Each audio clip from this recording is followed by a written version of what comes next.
Imagine this. In a country battered by relentless typhoons, billions of pesos meant to shield communities from deadly floods vanish into thin air, stolen through elaborate schemes of corruption. As of September 26, 2025, the Philippine Senate has blown the lid off what could be the nation's biggest scandal yet, exposing ghost projects, kickbacks, and substandard infrastructure that left millions vulnerable.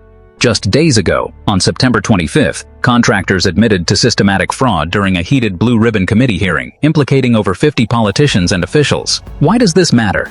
In a year where Typhoon Ragasa alone claimed 25 lives and displaced thousands, these revelations aren't just about money, they're about lives lost to preventable disasters. This isn't isolated, it's a systemic rot that echoes global concerns over climate funding misuse, hitting home for Filipinos, Americans, Canadians, and anyone watching how corruption undermines disaster resilience.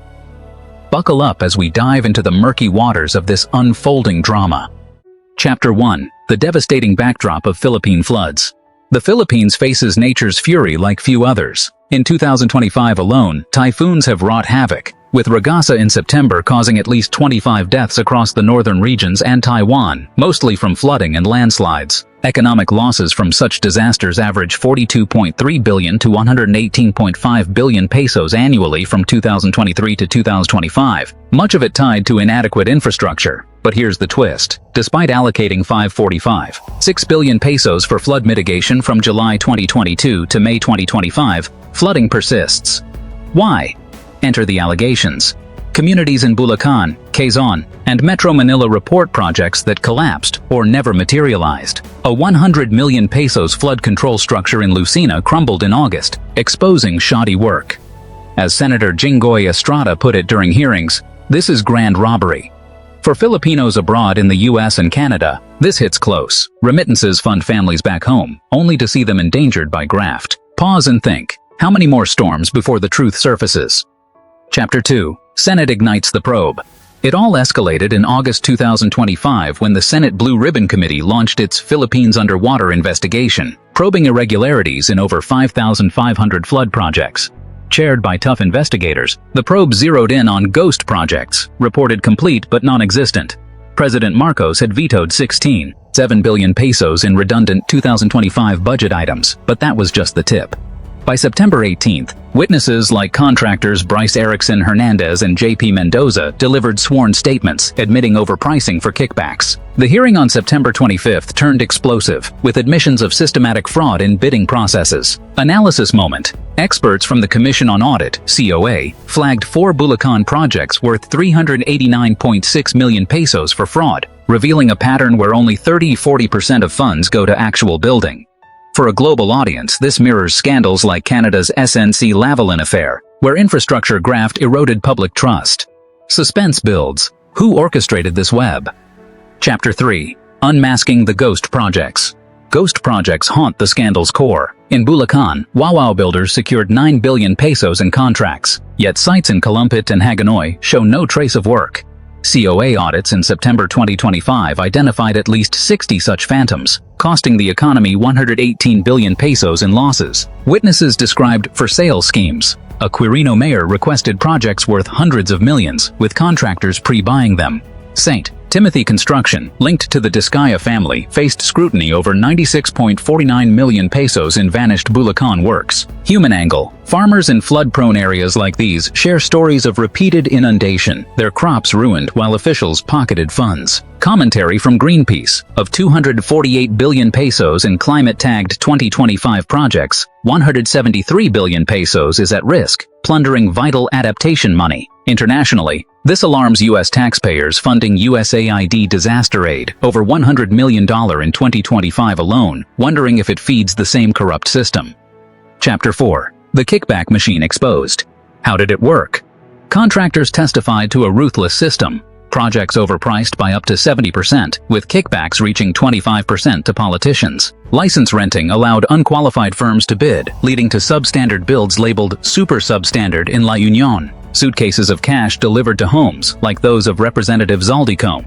Up to 70% of flood budgets lost to graft, per government estimates. Expert insight. Political analyst Ramon Casapol calls it institutionalized plunder, where insertions, unauthorized budget ads, funnel money to allies.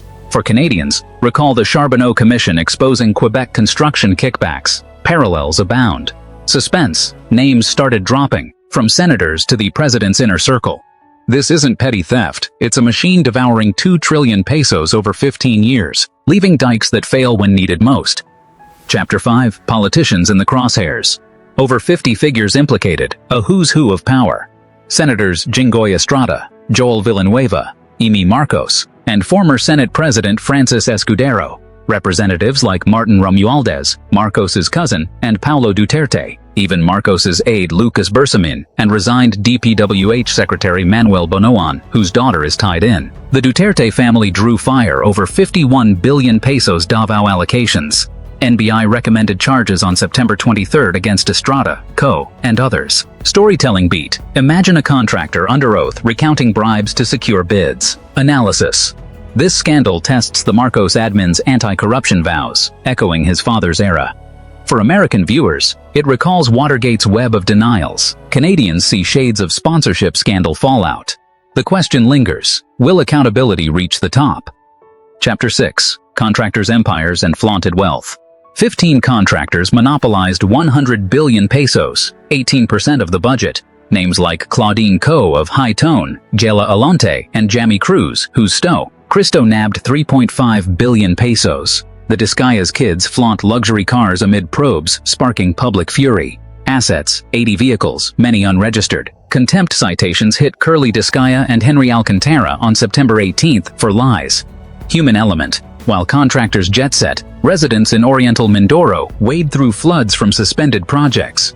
Insight from Bloomberg. This wealth disparity fueled protests, eroding investor confidence. Globally, it warns of how graft in emerging markets deters foreign investment from the US and Canada. Philippine partnerships.